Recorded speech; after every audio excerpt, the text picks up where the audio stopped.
You are listening to the Sunday Sports Show. John Gilbert and Jimmy Williamson on the mic on WHIP. My name is Ryan Snowden. Glad to be back, guys. It's been so long, too long, and I'm ready to talk some sports. How's your guys' brackets looking? Not great. It's bad. It's really bad. Yeah, I'm in a group with 48 people, and I'm in 47th place, so I'm doing outstanding. Well, I had Middle Tennessee going to the Final Four, so I mean, I'm totally in it. Like, that was one I definitely got right. I had Baylor in the Final Four, and man, that was rough. Losing to Yale, Ivy Leaguers, don't even have a tournament. Maybe that's what did it. They have all that rest because they don't have their conference tournament at the end of the year, so they're always rested up. There's no Ivy League tournament? No, that's the only league. They should get on that. I would totally watch the Ivy League end of the year tournament. That's the only league that there is no conference tournament. The regular season champion wins that conference. Don't they probably have to study? Yeah, that's definitely true. Yeah, they're too busy going to learn and study law. They got a future ahead of them. Make a bunch of money. Places. They're the smartest group of basketball players you'll ever see. Easily. Yeah, Duke Yale was probably like the smartest two schools ever playing each other in the March Madness. What'd you guys think of that game too? Like 50-25 at the half, and then Yale ends up losing by 10. Yeah. It was really impressive. I mean, Yale was incredibly resilient, and you gotta love their fight. Yeah. And I don't know how much that has to do with Duke being arrogant and looking over them. Yeah. But it's still, they made a great game out of it. They went on that 15-0 run at one point. I saw it was like 24-10 or something like Yeah. that. It was a nice little run. Yeah, and I mean, I thought that they had Duke on the ropes. But when you have the winningest coach in college basketball ever, it's kind of hard to get a team rattled. Does anybody know how many points potential future Sixer Brandon Ingram finished with? I did not see that. I do not know. I know him, Grayson Allen, and someone else combined for like 44 points at the half. Grayson Allen had 29 points, 2 rebounds, and 1 assist in the game yesterday, a.k.a. Ted Cruz. Brandon Ingram played 40 minutes, 7 for 19 from the field, 25 points. Not bad. Yeah, I don't like the bad. shooting percentage. That sounds like a lot of bricks. Yeah. I mean, it's hard to just look at it and say that was a bad game because you don't know what kind of shots he was taking. You don't know what situations they were. What if the shot clock was running down? He had to launch up like 4. That's true. It's the difference between 7 and 14 and 7 and 18 or 7 and 19, whatever it was. So, well, good for you. It's good to see Ivy League schools do that, even though this one totally screwed my bracket completely, and is the reason I'm in 47th place right now. But hey.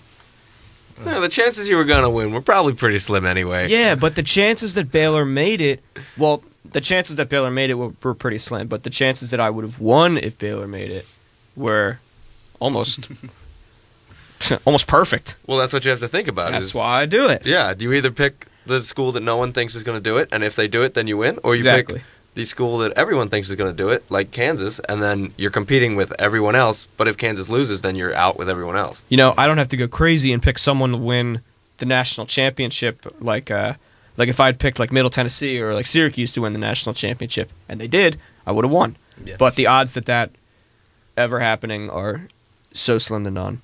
True, but it's so much more fun if you like take the crazy pick because then you got to defend it and like everyone's like, "What are you doing?" It's like, no, I think it could work out. Yeah, one year I picked Wichita State when they were the 12th seed. I picked them to get to the Final Four. That was the year before they got to the Final Four. Right. So they got ousted in the round of 32. I looked kind of dumb, but then the next year I was like, "Oh, look at that! I'm a genius. I was just a year too early." See, I, for one, like, I love trying to go with the pick that not a lot of people are going with, but I'm kind of awful at it because, the first year I ever made a bracket was only, like, a couple years ago, and I picked Notre Dame, and they ended up losing in the round of 32. The year after that, I think I had Missouri winning it all, and that was the year they lost in the first round. Then the next year, I picked Georgetown, and they lost in the first round. And yeah, it's kind of been a mess ever since. I had Northern Iowa in the Final Four last year, and I think they were like a 6 seed or something like that. Definitely not like decent. I think they were a 3. They were decent. Were they? Okay. Yeah. So I think something they were, like, top 10. It wasn't. Yeah. So it wasn't too crazy that I picked them, but I think they definitely lost in the first weekend because it wasn't that long before. I was disappointed. But hey, I picked them last year. Maybe they get to the Final Four this year. They play Texas A&M tonight at 7:40, and I know a lot of people, including President Obama, have Texas A&M in the Final Four. I'm not sure how much of a credential that is, but Yeah, basketball guru, President Yeah. Obama, because he clearly has so has much all the time time to in the world. scout. Yeah. Yeah, who does Barry O have winning this year? I think it was he has Kansas. Is it Yeah. Kansas? Yeah. He Going picked out on Temple a to limb on that lose. one. I've also never heard anyone refer to him as Barry. Yeah, that was I interesting. kind of had to think about that for a second. I'm thinking, like, you say People Barry, know, I think yeah. of Barry Melrose. Like, I don't know who he is. Oh, but how about our Temple Owls? Speaking of Yeah, how Temple about losing. those Temple That's- Owls? That was the thing disappointing, but like we said before the show, they had no business being in overtime. That I don't know who fouled DeCozy, but like, stay away. Like- Someone the person who fouled DeCozy had like a play late in overtime to like help them win. I Yeah. forget who it was though. You're right. Yeah, the guard. But Yeah. I mean, good for DeCozy for tying the game and not choking. But DeCozy balled out He in that did. one. He Without- carried that team on his back. without Coleman and Obi in that game, I mean, Obi was playing and it looked like that he never stepped on a basketball Obi court was before. Obi was there in spirit, Yeah. or there he wasn't there in spirit. He was there physically, but not the real Obi wasn't there. Yeah, Not I mean, sure what he he was just doing. tailed off at the end of the season so much, Yeah, like the he really conference did. tournament, the NCAA tournament, and like you can't have that from one of your best players. He had the wide open three in the corner that went down about 60% Yeah, and then uh-huh. just popped out. Yeah. You know, I really felt that last year's team absolutely deserved to be in this tournament. Not this tournament. They deserved to be in the tournament last year more than this year's team deserved to be in the tournament. You put this year's team against last year's team, who wins? Last year's team. Last year's Yeah, team. probably. I'm not sure. I mean, people say a lot of things about the selection committee. I'm not sure why the past couple of years they've really given the American Athletic Conference no love. But for some reason this year they decided to, put Tulsa in. Yeah. Even in that playing game, I think that was crazy. Temple, I mean, yeah, I guess you could say Temple deserved it against the other teams that may have gotten snubbed, but I mean, I'm not complaining. Yeah. I'm so glad that Temple was in it. It's great that a school like this that doesn't like get in it every single year like some of these other schools where it's just routine can get in it and enjoy the madness or the sadness in this case. Yeah, I mean, you look at the Owls' resume, and they definitely were qualified. Yeah. They beat what 3 ranked teams Yep. in conference play. They played 4 others. yeah. Like how many teams out of the Power 5? How many teams can say they play 7 ranked teams in 1 year?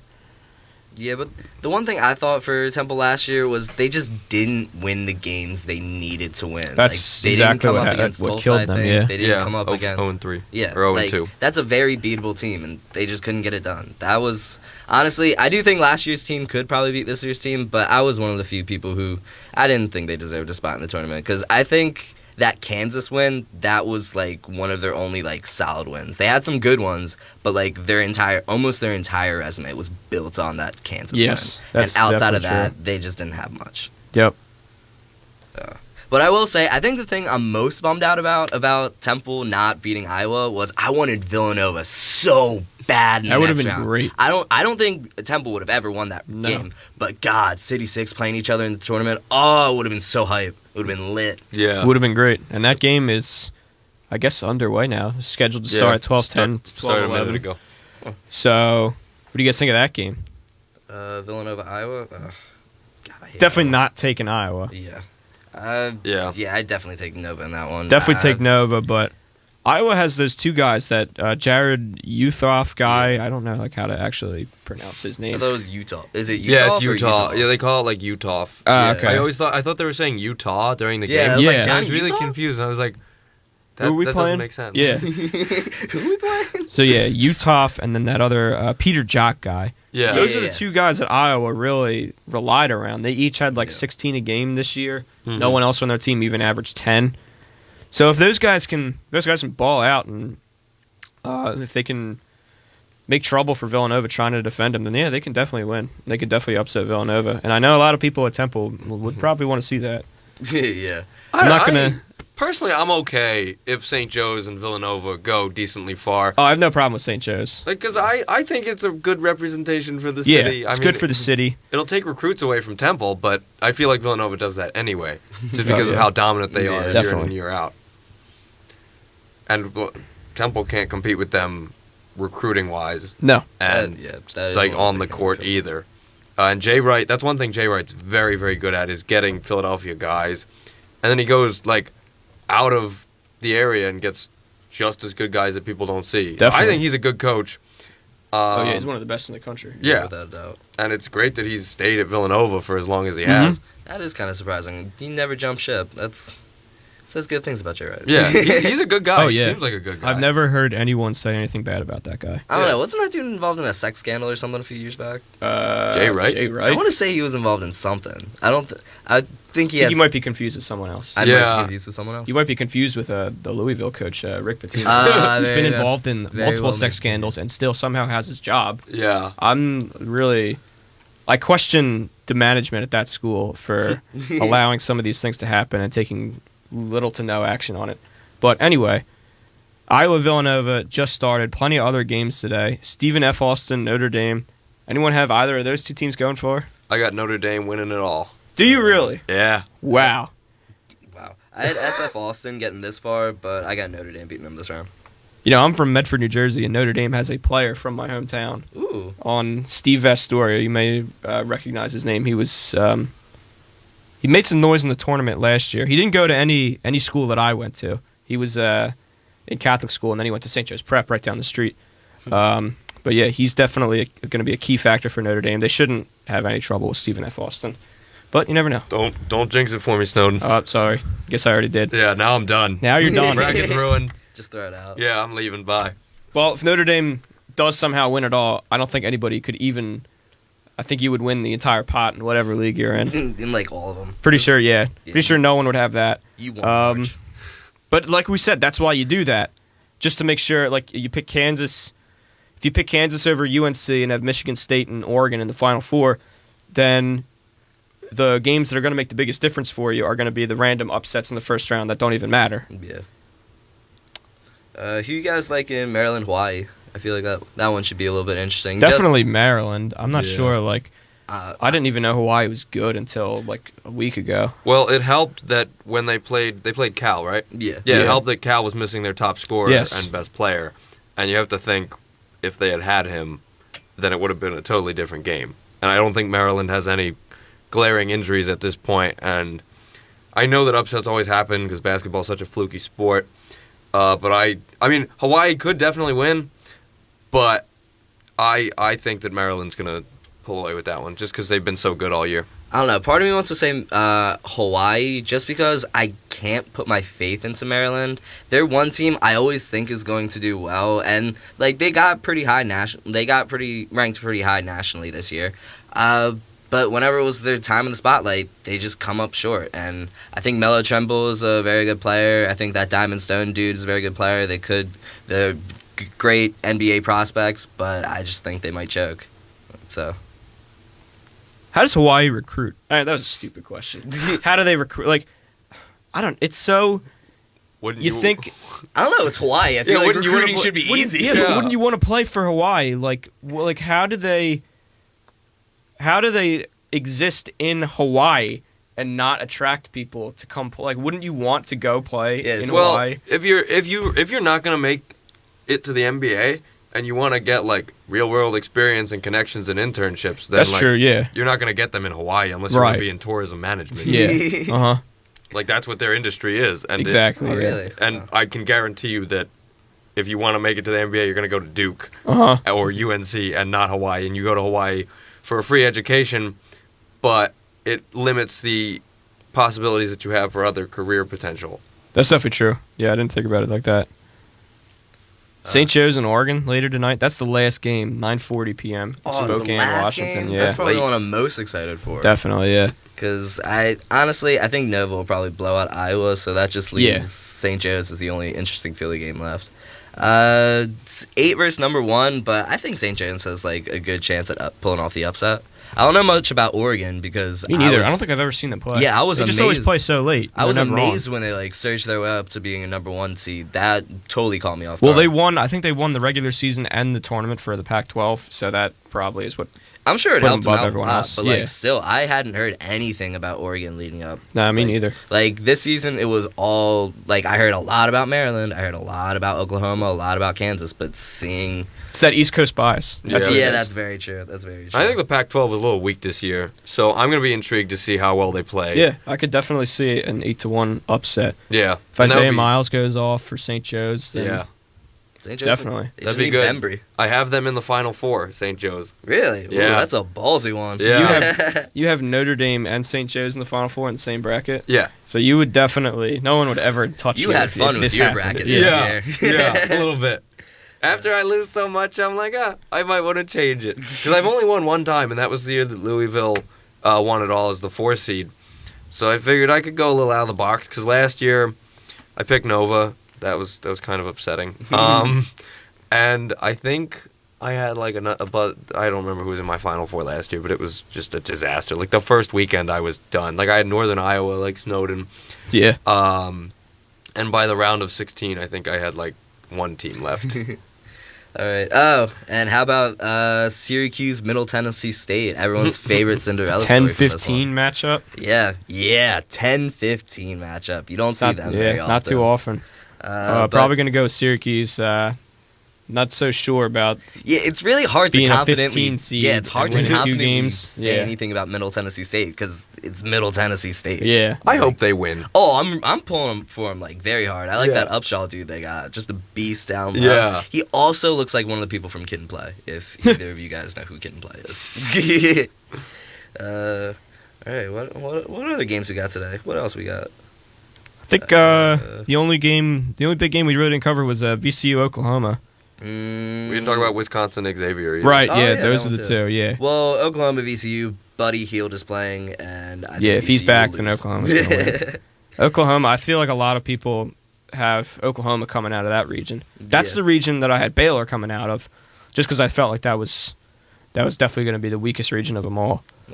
Big 12 or whatever, they've been balling out this year. They have. They were probably the best conference this year. Yeah, I definitely think whoever wins is coming from that. And I think that's kind of crazy after, like, I feel like the past few years, they just kind of they've been catching that work in the tournament. Like, Big 12 was losing their reputation as one of the more dominant more dominant conferences, and I feel like they just reestablished themselves this year, like, in a very big way. Yeah, definitely. I mean, well, they've always had Kansas. Yeah. Kansas has always been good. Definitely one of the most dominant teams in the country. Just one seed year after year. Yeah. It's safe to say they're the favorite, right? To win it all. Well, now that Michigan State's out, I know a lot of people have them. So well, yeah, I mean that only helps their cause. Yeah. Yeah, on paper they're the best, but when does that ever pan out in March? Right, yeah. never. Well, when does that ever pan out for Kansas in general? Yeah, that's they true. Kind of choke. Bad, so. Every year. Yep. Like the last time they won the championship was 2008, and like every year they've been a really high seed, and they just can't. Well, they made it to the finals, the final round a few years ago against Kentucky with Anthony Davis. Yeah, that did not end well. Yeah, those two teams, that was probably one of the best years for college basketball I've ever seen. That was a good one. With those 2 years, I mean, it was a lot of chalk, but still definitely great college basketball to watch. Thomas Robinson, remember that guy? Yes. Did not pan out at all. It was a feel-good story, though. Definitely. Went to the NBA for his little sister or something to keep her fed, but such a bummer. Oh, he was a Sixer for a little while. Remember that? Yeah, yep. he was Thomas good. Robinson was a Sixer? Yeah, he played well for them. I was hoping that they would keep him. Yeah, I was hoping he would stick around too, but like honestly, it's the Sixers. I can't imagine players wanting to stick around. Yeah, when he got enough playing time, he did average like a double-double. Yeah, he averaged like 10 rebounds or close to that. And I don't know. I liked him because he went in off the bench for Noel, and then he just grabbed rebounds and put it back. He was like a worse version of Tristan Thompson. Definitely. He just had such a broken jump shot, and that just killed him. What is that? What killed his NBA career? I mean, I'm sure that there were other things. Sure, there were other things. Yeah, he just never caught on. And he was supposed to be the second best player in that draft. Yeah. Poor Thomas Robinson. Yeah. You are listening to the Sunday Sports Show on WHIP. We'll be right back with some Eagles talk. So stay tuned. I'm a retired teacher. I'm 91 years old, and this is how I live United. I say retired, but not really. Once a week, I read books to children as part of United Way's education program. Reading to a child creates links between language and literacy. It creates a bond between grown-up and child. And believe it or not, it prepares them for a better academic future. Oh, we read about frogs and flies and pigs with wings, all sorts of juicy stuff. It's a joy to watch all those little faces. I figure I have the time and they have the need. And I've always believed that if we're not here to help each other, then what are we here for really? My name is Ruth Rusey. I help kids prepare to succeed in school. So I don't just wear the shirt, I live it. Give, advocate, volunteer, Live United. Go to liveunited.org. Brought to you by United Way and the Ad Council. There's hundreds of fun and simple things you and your family can do to live a healthier lifestyle. Here's 20 of them. Eat less, eat slower, eat smarter, eat your fruits and veggies. Stop eating before you're full. Up your fiber, lower your calories, get off the bus early, do some gardening, do jumping jacks, take the stairs, take one, not two, take on a new sport, take a long walk home, walk instead of drive, bend, stretch, reach for the stars, climb the monkey bars, skip the fudge bars. Search We Can online to find more ways you and your family can get healthy together. A message from the Ad Council, HHS, and NIH's We Can program.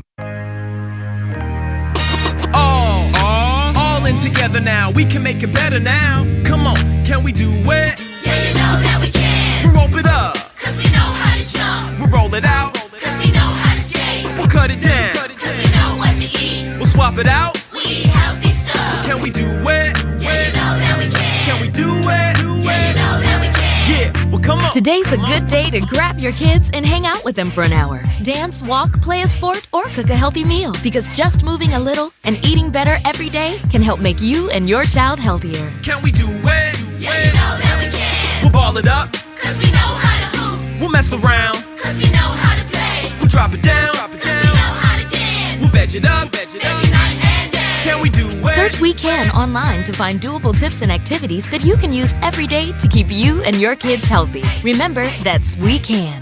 A message from the Ad Council, HHS, and NIH's We Can program.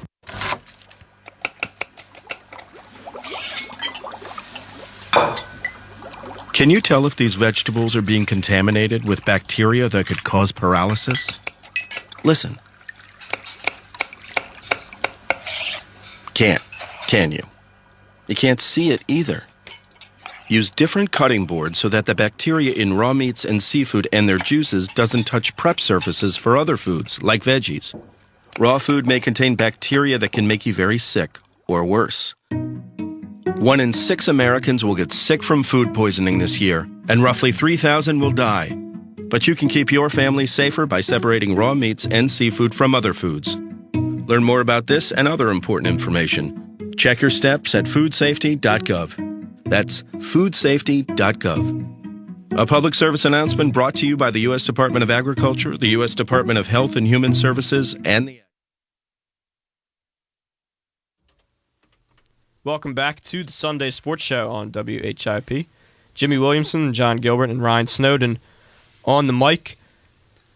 We've been off for a while, so we haven't been able to talk about the certain topic that just about everyone is talking about, and it just doesn't seem to go away, and that's just what the Eagles are doing this offseason, what they're going to do in the draft, the moves that they've made, and just goes to show there is no such thing as an NFL offseason.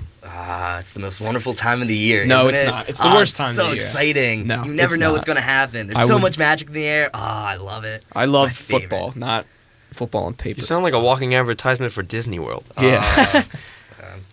I got a lot of magic in me. People used to call me the Magic Man.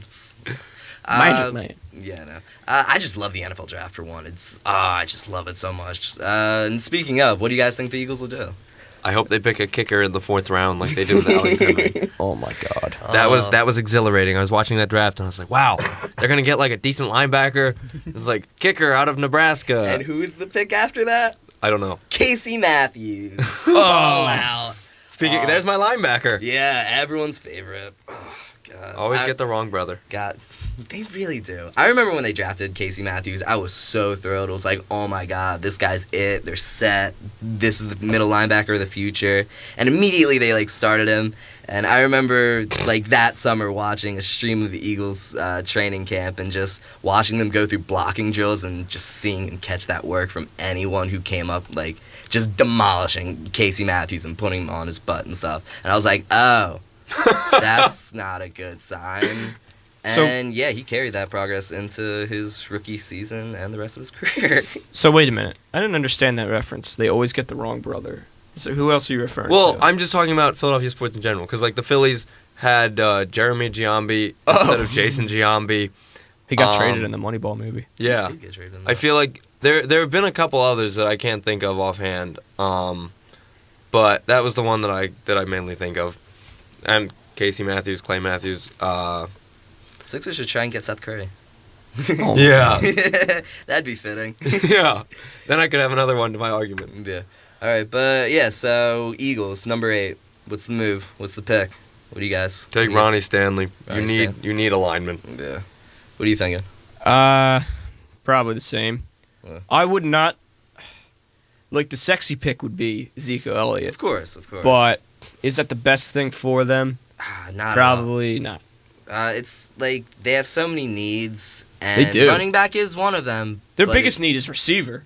You think? I think that's their biggest need. Yeah, they're so. I mean, could you imagine if they had receivers who could actually catch the ball? Well, Jordan Matthews was a lot better in the second half, and I think with like off season of training, I really think Yeah. Nelson Aguilar could get better. They're But only. Yeah, there's no they- way they can get worse. Yeah, but still, there's no guarantee, and that's why it's like they need wide receiver help, but they need so much help. Yeah, I think the Eagles will definitely look significantly different next year on offense. They won't have a crazy coach. They'll actually run out of the pocket. God, audibles, Yeah. snaps under center. Yeah, running, It's gonna be so running from 5 weird. yards back. I don't think that they are as bad as you're making them out to be, and I don't think they're going to be completely different. Because I think that the defense has the potential to be a top 5 defense at this point with the pieces that they have now, and they haven't even been through the draft.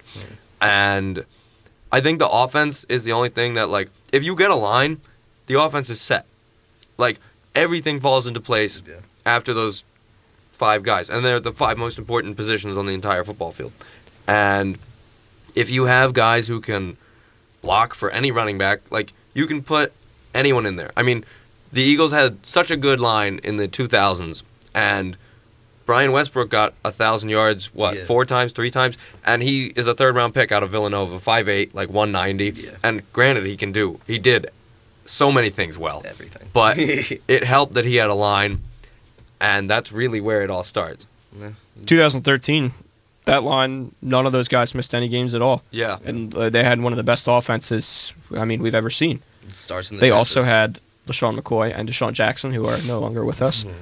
But, I mean, just look at how good that team made Nick Foles look. Yeah.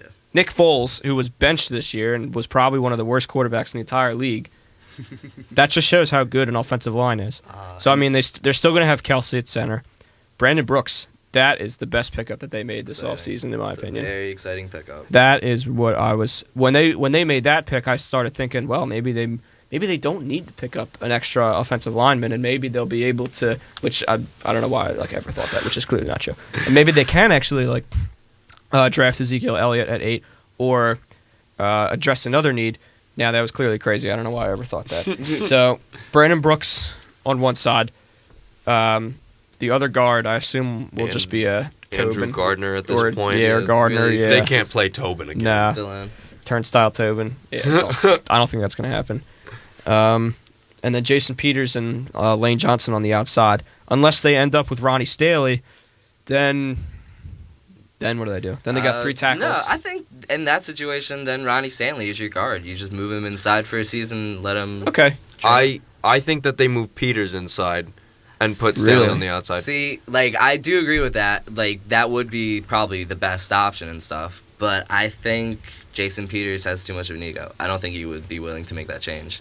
And it's just a lot easier to put the rookie in there for one season. Yeah. That's definitely true. Let him develop slowly like that. But at the same time, Jason Peters is so close to just completely falling off the face of the That earth. is very true. I mean, he's still one of the better left tackles in the league. Like, he's not as close as going to mediocrity Yeah. as I think that you're making it out to be. He had one Not okay Jason year, Peters-esque but it was season. still better than 25 other left tackles out there. Yeah. Mm-hmm. But what you were saying about Ezekiel Elliott earlier, with it would kind of be crazy to take him at 8. I don't want to say it would be like crazy to take him at 8 No. because I still think he is one of the top 10 best players in this draft. That's fair. And I really think if they're picking at 8, they need to make sure they get one of those top 10 players. So in the situation where there's just like no one else there really, no one of like particular value, I say take Ezekiel Elliott in that situation. But if there are other players on the board, then definitely take other players. If Ronnie Staley is gone, I really think he's gonna. I don't think he's gonna be that at 8. I think the Ravens will snatch him up. right now this mock draft has the Ravens taking Vernon Hargraves, Interesting. which could easily. Oh, you know what? We're not even. The Eagles do have needs in the secondary. Yes. Yeah. So let's say if Ronnie Staley goes at 6 and Vernon Hargraves is still there, do the Eagles take Hargraves at 8? I would be fine with Hargraves. Yeah, Yeah. I would take Hargraves over Ezekiel Elliott. Yeah, I agree. Because Yeah. it's really important on a defense to have cornerback stability. And everyone talks about quarterback stability on offense, how you can't win without a quarterback. But the Eagles haven't won a playoff game since they had Sheldon Brown and Asante Samuel. And they've Oh yeah, you're right. and Wow. they've had Kerry Williams, Bradley Fletcher, Nnamdi Asomugha, Dominique Rodgers-Cromartie, Eric Rowe, now Byron Maxwell. And I think that their cornerback stability, especially in a league like today's NFL, is absolutely crucial Yeah. to any kind of success on defense and just in general. Yeah, I think every elite defense has that one guy that they can just put on another team's best receiver and just leave him there for the rest of the game. And the biggest concern people have with taking Vernon Hargraves at number 8 is his size. In our division, it's like, oh, you're going to have this guy line up against Dez Bryant. He's just going to catch that work. Dez, Odell. Yeah. Well, Yeah. Odell's kind of a shorter receiver, Yeah. but, Yeah. but that guy can hop out of a gym. Yeah, he Like, can. Honestly. So that's the big thing. But in that situation, I feel like you wouldn't need, like, you could put Eric Rowe on Dez Bryant. Eric Rowe gives you a lot of options just because he has so much versatility, he has great length and all of that. But I'll say I was one of the people who didn't really see an issue in Vernon Hargraves' length, but I was looking into it yesterday, and he's 5'10", 5'11", which isn't the worst, but I saw he had shorter arms than Brandon Boykin, and that Oh I my think God. is legitimately concerning. Okay. Yeah, Like- I did not know that, Yes, and he that has is short arms certainly and alerting. tiny hands, and I feel like if there's one thing a cornerback has, like, especially in this NFL with how trendy longer corners are getting, height is good, but I think wingspan is so important because you look at someone like Richard Sherman, and that guy is like Stretch Armstrong. Yeah. He can swat the ball out of midair, and it's incredible. Like thinking back to that NFC Championship game, where he just embarrassed Michael Crabtree, made him look like a sorry receiver. Yeah. It's all because of his wingspan, and I really think that if there's one thing that could hurt Vernon Hargraves, it's that. I mean, I think that's a legitimate concern, but if the dude can ball, then the dude can ball. Yeah, I mean, he's you very- look at a bunch of receivers that are cornerbacks that have been 5'10" in Eagles history. I mean, obviously it's going back a little far, but I think Bobby Taylor, Lito Shepard, Sheldon Brown, Yeah. and also Asante Samuel were all 5'10". Oh, Asante was short? Yeah, Never they all really were. decided. They've all been short, and then they've started going to these bigger corners, and they haven't been working out. DRC was 6'1", Nnamdi was 6'2", Kerry Williams was 6 feet, Bradley Fletcher was 6 feet. So I think if you got a smaller guy that's fast, despite like if he's like 3 inches, if his arms are 3 inches shorter than the next guy, I think if you see him on the tape and he can play, then you take him. So here's the answer: Nate Robinson. Nate Robinson, the the basketball basketball player who just tried out for the NFL. Yeah. He does want another shot. He wants to be in the NFL, and God, Eagles give him a tryout. Like they can't do it quick enough. I'm pretty Warn sure him. Nate Robinson is shorter than me. Oh yeah, Yeah, no, he's 5'9". 5'7". How is he gonna? 5'9", yeah. Yeah. Like I don't see that. They don't need him or anything, and I bet he'd be bad. But yeah, I want Nate Robinson to be an Eagle. Wouldn't that just seems so cool? That would just be awesome. I'd rather take LeBron. Well, yeah, duh. I'd rather bring back Tebow.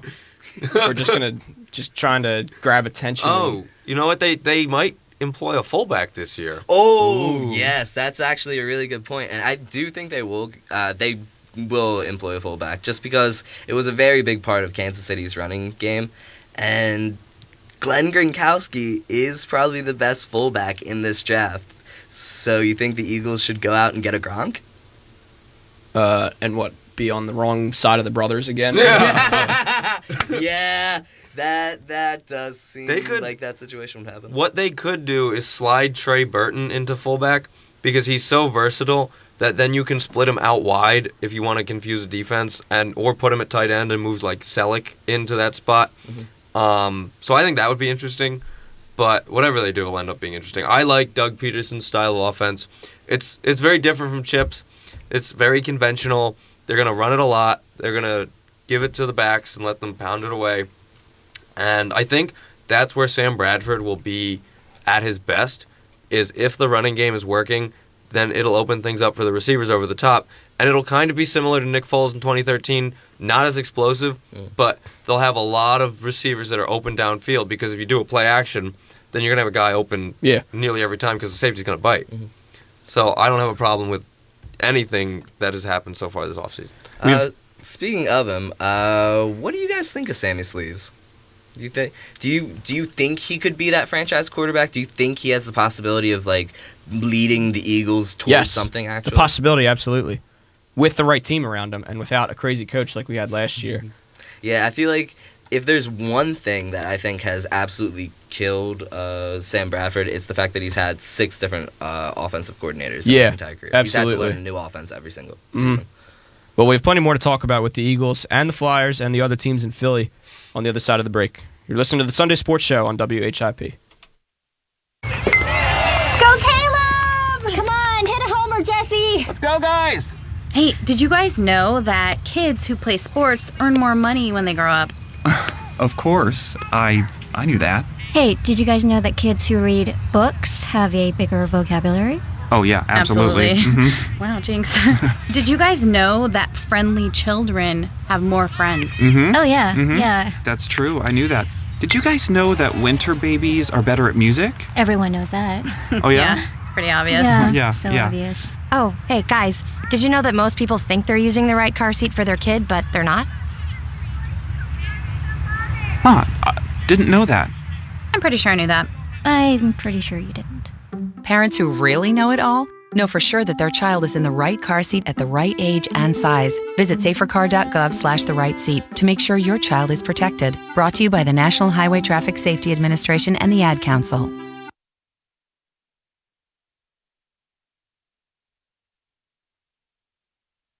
Okay, forest animals, today is a new day. Kids are coming to the forest, and it's up to us to make their visit a good one. Sparrow. Yes? Have you practiced the most popular bird songs for the year? Of course. Catchy. I like it. Okay, River. Dude. How's the temperature? It's a refreshing 52 degrees, man. Perfect for a little riverside shoeless relaxation. Ah, good. Owl, you here? Course. Who's asking? I am. Look, you know the drill. Sleep during the day, scare the kids at night. Perfect. I love my job. Oak Tree? What's up? Still in the same place I left you last year. That's what I like. Consistency. Well, it's not like I'm going anywhere for the next couple hundred years. I know. I love it. Turtle. Turtle. He's not here yet, man. He's late every morning. You'd think he would have learned by now to leave the night before our meetings. Okay. Squirrel. Has anybody seen Mr. Squirrel? The forest has been preparing just for you. Visit a forest near you today. To learn more about cool things to do in the forest, visit discovertheforest.org. Brought to you by the U.S. Forest Service and the Ad Council. Wildfires burn millions of acres each year. And each year, wildland firefighters like Fire Chief James Hall battle to contain them. But they can't do it alone. A single ember that escapes from a wildfire can travel more than a mile. It can ignite and destroy your home, your community, or more. That single ember can be just as dangerous as the wildfire itself. But you can do something firefighters can't. You can act now to prepare your home and your community for wildfire. You can reduce the risk. Do your part. Go to fireadapted.org. Get fire adapted. Learn what you can do now to reduce wildfire damage later at fireadapted.org. A public service message brought to you by the U.S. Forest Service and the Ad Council. Learn more at fireadapted.org. Welcome back to the Sunday Sports Show. I'm in the WHIP studios with Jimmy Williamson, John Gilbert. My name is Ryan Snowden. We're going to continue our Eagles talk right now. We just left off with Sam Bradford So I just want to know, are you guys, I guess, satisfied with, everyone thought that Bradford was going to want a really long-term deal and it's going to be worth a lot of money, and 50% of Eagles fans would have been so furious about that. And in my opinion, it's because they are crazy and they don't realize that quarterback can't do it all, especially when you have Chip Kelly as your coach and you're so limited to what you can do on offense, especially when you really had like nothing else around him. I'm satisfied with the Bradford contract. I think it was the perfect deal. It's it may be like a decent amount of guaranteed money, but it's only for 2 years. Mhm. So, worst case scenario, if things don't work out, then 2 years from now, you move on. I think they can opt out of the contract this offseason. After this year, yeah, but there's bit- still a decent amount of guaranteed money. I think it's like $26 million or something like that. Yeah, I like the contract a lot. It's like short term, but it's like long enough where you can actually see what this dude is and keep him around for the future. But the 2-year deal, honestly, to me, just screams that You're unsure. No, I think the Eagles are going to try and... I think with all the picks they have now, I think they're going to try and do another trade to get higher up in the draft and go for one of the top 2 quarterbacks. And what? And just dump Bradford? No, let Bradford start for 2 years. Let Chase Daniels teach the two of them Doug Peterson's offense. And then after 2 years, you can just hand over the reins to the new guy. Yeah, I don't know. I'm not... I really was blown away with the Chase Daniel contract. Mm-hmm. Of all the backup QBs in the league, of all the guaranteed money that they make, Chase Daniel makes more than all of them combined in guaranteed money, with the $7 million a year for a backup QB who's probably not going to play. And some people are thinking that he was brought in to compete with Bradford, and then he was just like an insurance policy. Like, no, Doug Peterson came out and said Bradford is a starter, and thank God he did that, because I don't know what people. Really? Why people would think that Sam Bradford, who really, he lit it up in the second half of the season for the Eagles last year on a terrible offense. He played so well, and I think he definitely deserved that 2-year contract. Chase Daniels started 2 games in his career. He's been in the league for 6 years. He barely plays any snaps at all. I'm not sure what people like really see in him. He's very undersized, has very little experience. That was, as soon as I saw people like saying, nah, Chase Daniels, I like this guy. I was like, wow, people can, 1, buy into anything, and 2, don't know what they're talking about. People can not like Bradford, and it's so easy when you don't like a quarterback, you can just say, I'll like anyone else. Mm-hmm. It's so easy to favor literally anyone else over Sam Bradford just because you weren't satisfied with. I also feel like Sam Bradford gets Sam Bradford bias just because at this point in his career, he's become a little bit of a joke because he's the dude who's torn his ACL twice. He was good his rookie year, but never built off that. So it was like, Sam Bradford, who wants this guy? He's never had good. anything to work with, though, including with the Eagles. Yeah, despite all of his struggles, he still finished as one of the top 10 quarterbacks in passer rating, according to Pro Football Focus last year. I definitely see the potential in Sam Bradford. Mm-hmm. If Bradford was on the Broncos this year, I bet you they still would have won the Super Bowl. Yeah. But then again, I think if I was on the Broncos this year, that's true. They would have made at least the AFC Championship game. If Sam Bradford was on the Texans last year, they would have made a run. I think he would have been the difference maker for that team. Yeah, I'm really surprised they didn't make a stronger push. There was not much of a market for Sam Bradford apparently, and that really surprised me. I don't think people watched his last 10 games. I think people just look at the Eagles finishing 7-9 and with a pretty sad offense with Chip Kelly, who's supposed to be the offensive genius. Yeah. Didn't work out.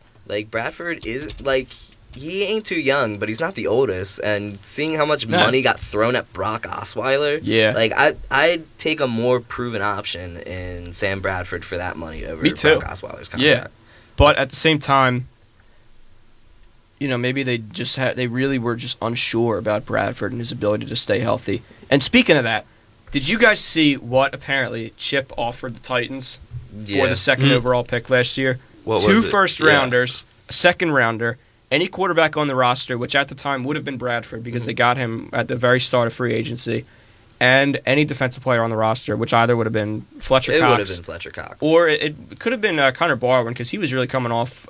He was coming off 14 and a half sacks. All-pro year. Yeah. That was that year, yeah.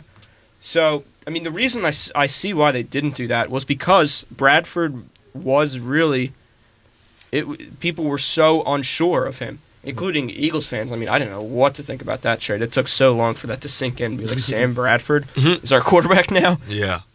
Remember when people talked themselves into liking Sam Bradford in the first place because Chip Kelly was like, nah, he's accurate, he's a quick decision maker and all that. I'm guilty of that. Did any of that show? He is accurate. He's accurate, but I think was he a quick decision maker? No. I mean, it's hard when your receivers don't get open, when you're throwing a Josh Huff, Nelson Aguilar. It's also hard when there's not much developing and you got a pass rusher in your Yeah, and when your line is paper mache, missing 3 of the starters at times.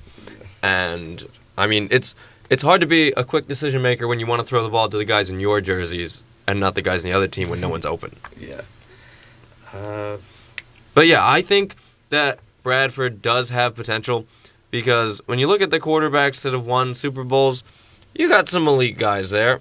And then you got some not so elite guys like Joe Flacco, Trent Dilfer, Peyton Manning this year. Yeah, but I feel like there's also a huge gap between the not elite guys who win it because there is Joe Flacco and there's Eli Manning, but between those two, there's also Tom Brady, Ben Roethlisberger, Aaron Rodgers, and Peyton. There might have been a Peyton Manning in there, Drew Brees, all the best quarterbacks in the league. So I hear people make that argument that anyone can win a Super Bowl, but not anyone wins Super Bowls. Right. Only some people win Super Bowls. And let's be fair, with Eli, people say I'm no Eli fan at all. I'm pretty sure it's clear that everyone knows that.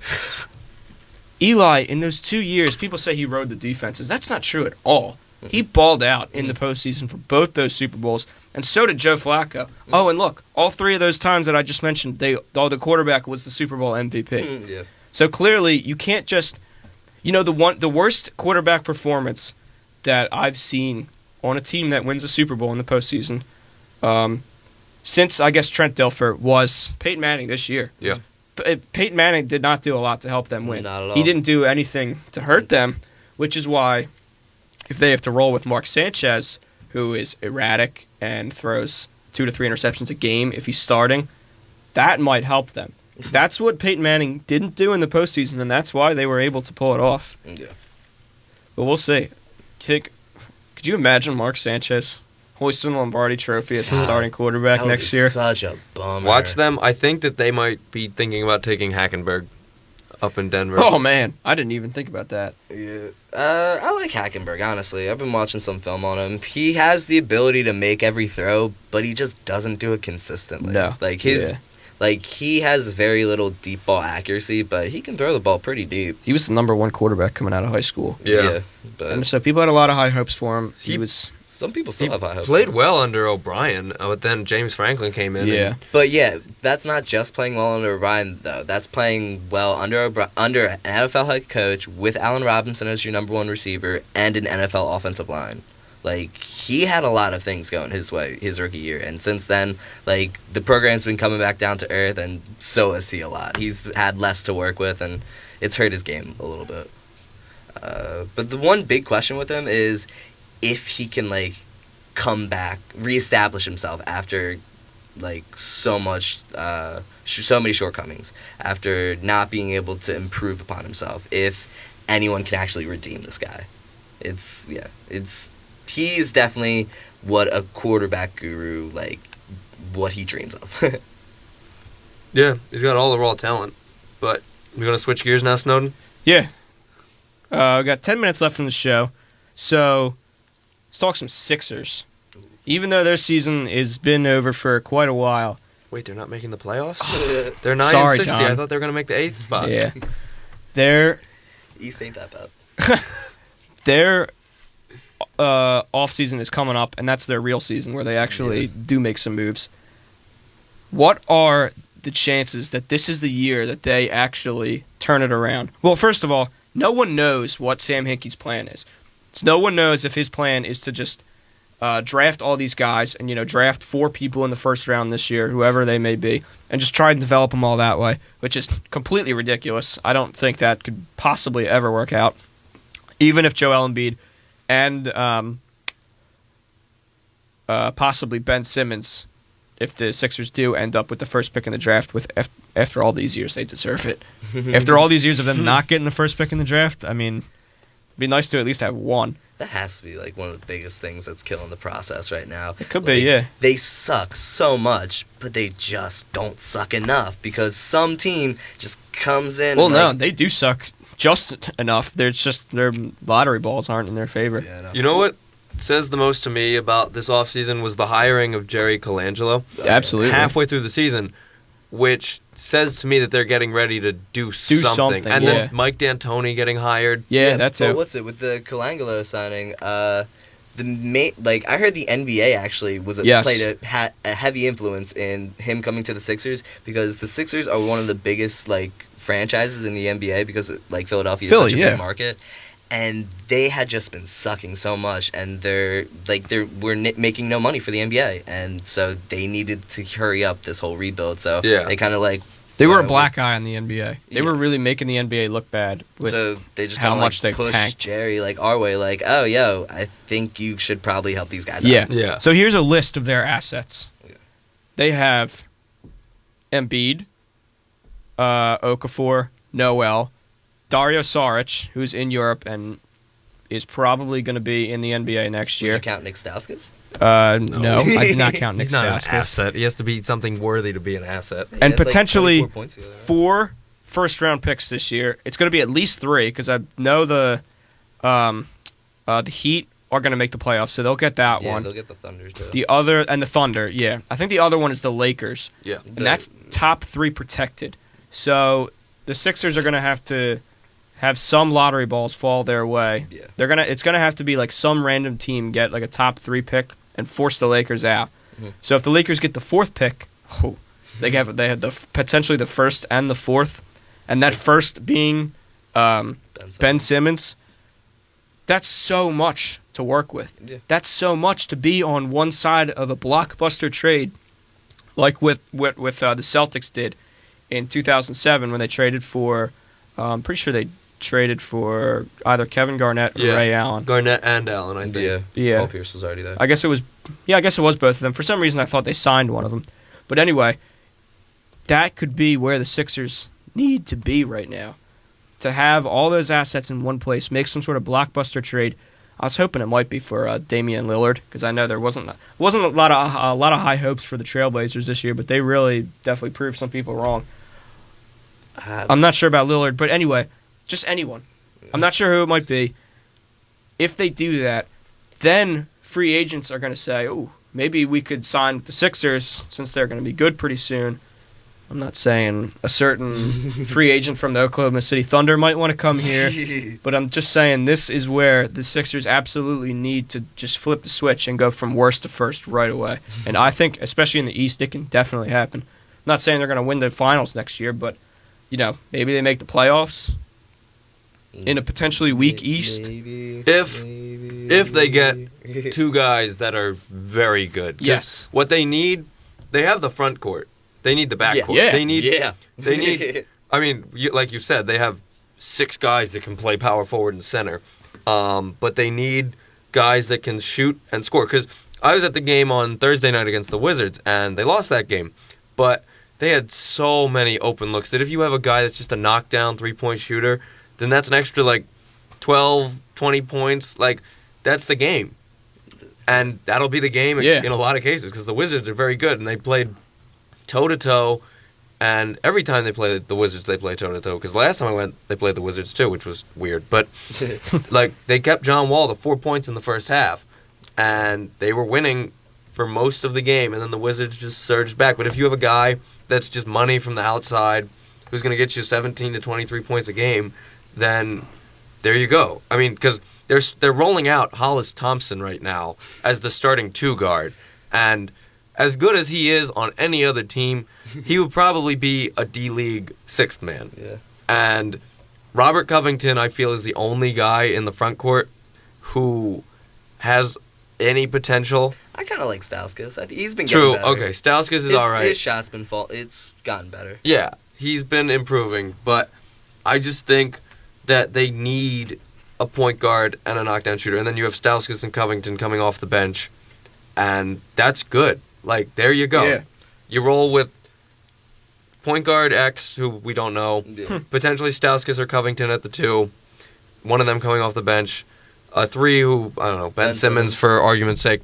Then you got Noel and Okafor or Embiid. Well, if you want that knockdown shooter, you could always go Brandon Ingram with the potential first pick. So he is as good as it gets as far as knockdown shooters go. He could be the next Kevin Durant. If they get the first pick, they're either taking Simmons or they're trading it. Well, I don't think the first pick is Simmons has come back down to earth a little bit. Yeah. LSU was bad all season, but Ben Simmons in particular didn't show much as the season got carried on, and Brandon Ingram has been getting probably better. stopped caring. Yeah. He's probably just like, I'm just going to not get hurt and be the first pick in the draft. Because that's what would have happened with Embiid. I feel like Embiid would have been the first pick in that draft if he didn't get hurt. Oh, absolutely, and Andrew Wiggins would be a Sixer right now, but that's another story. Oh, well. That was disappointing. That still eats at me. But anyway, this could definitely be the year. Brett Brown says he expects the Sixers to be active in free agency. And Good. There are some names out there, like DeMar DeRozan, if you want to throw stupid money at him. Yeah. In the event that the Warriors do make a run at Kevin Durant, Harrison Barnes is also a free agent who could be pretty nice in a Sixers uniform. But, yeah, there's a lot of options. It's all about them establishing themselves first. Philadelphia is a great basketball city, but the Sixers are not a great basketball team. And until they can show that they have something worth coming to, they're not going to be attracting very many free agents, in my opinion. Yep. That's pretty fair. Yeah, who wants to play for a losing team? Yeah, no one. It doesn't matter how much money you throw at them. Yeah, like you look at this past draft, like three or 4 of the top guys did not want to come to the Sixers. Karl Anthony Towns told his agent he didn't want to come to the Sixers.